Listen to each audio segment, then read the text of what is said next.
Hello, and welcome to Fortress Alaska. I'm your host Dave, and today we're going to do the truth of the 357 Magnum, which is this cartridge here, next to the 38 Special, which is this cartridge here. So, let's start off with some basic history. It was introduced in 1935 with the aid of Elmer Keith. Its parent case is the 38 Special, which has been lengthened about 1/8 of an inch so that you can't accidentally load 357 Magnum rounds into a 38 Special revolver.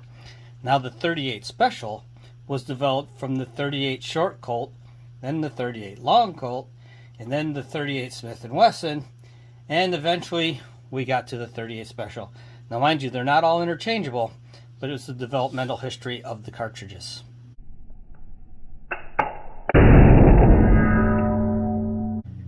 The 357 Magnum was developed to compete with the 38 Super Automatic.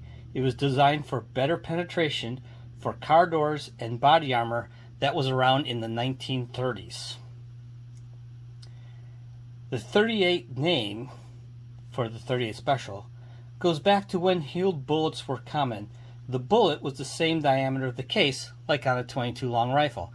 Unlike with modern cartridges, where generally there is a bit of a lip right there. So it would have been 38 when you had a heeled bullet that covered the case mouth, whereas now the bullet sits inside the case, so it's 357. So even though 38 Special is called 38 Special, it has a 357 diameter bullet like the 357 Magnum.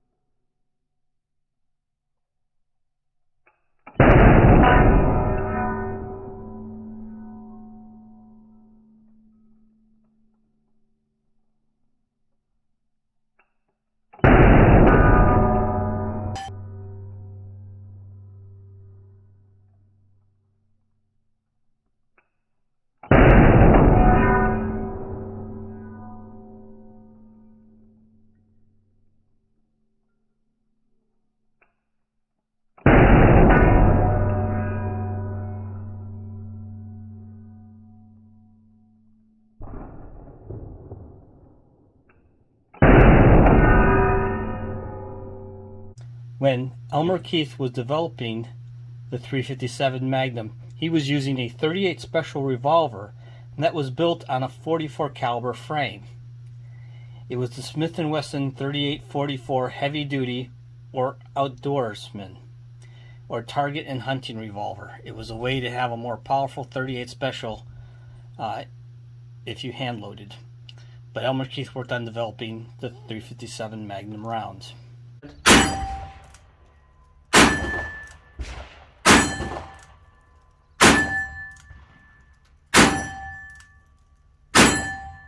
The max sanity pressure for the 357 Magnum is 35,000 psi. The standard load is 124 grains at 1450 feet per second for about 584 foot-pounds. Buffalo Bore pushes 180 grain at 1400 feet per second, which gives you 783 foot-pounds. And Underwood makes a 124 grain that can get you up to over 800 foot-pounds of energy. So you can get quite the powerful 357 Magnum revolver.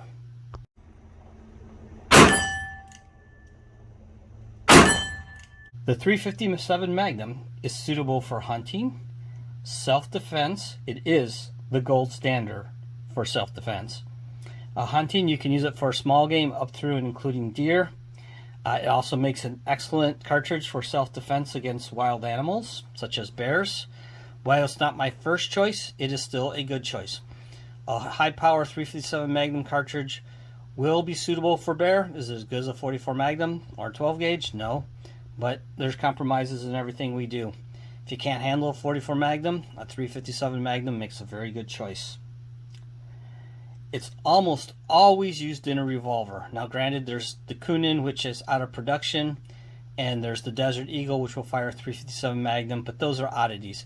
Generally, if you want a 357 Magnum, you get a revolver.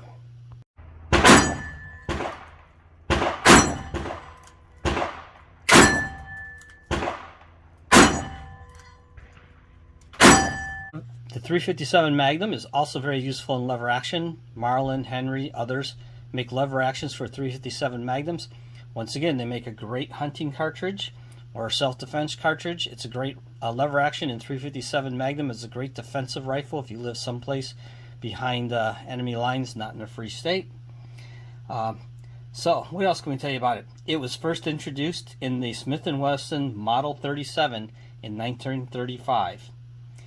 It's most comparable to the 10mm when you talk semi-auto cartridges. So a semi-auto 10mm and the 357 Magnum, really it's 6 of one, half dozen of the other, which one you choose. But in general, you can always seem to find a 357 Magnum that will outdo a 10mm, but the difference is so minor no one's going to notice it.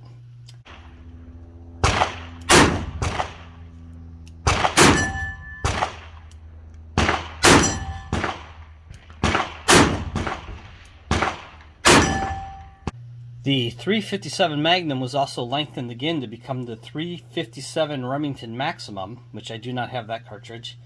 And depending on the load, it was anywhere from 1,200 to 1,500 foot-pounds of energy. But the cartridge had problems that there was flame cutting on the top strap of revolvers.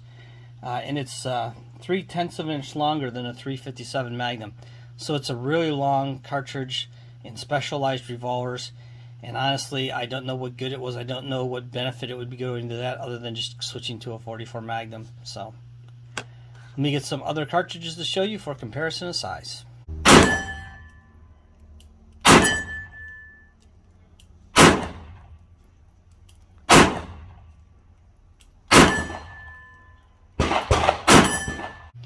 Now here for comparison, we have your typical 9mm, the 10mm, the 38 Special, the 357 Magnum, and the 44 Magnum. So once again, I'm your host Dave. Thank you for watching. Please like and subscribe, make comments, ask questions, do all the algorithm stuff, and as always, have a good day and get out shooting.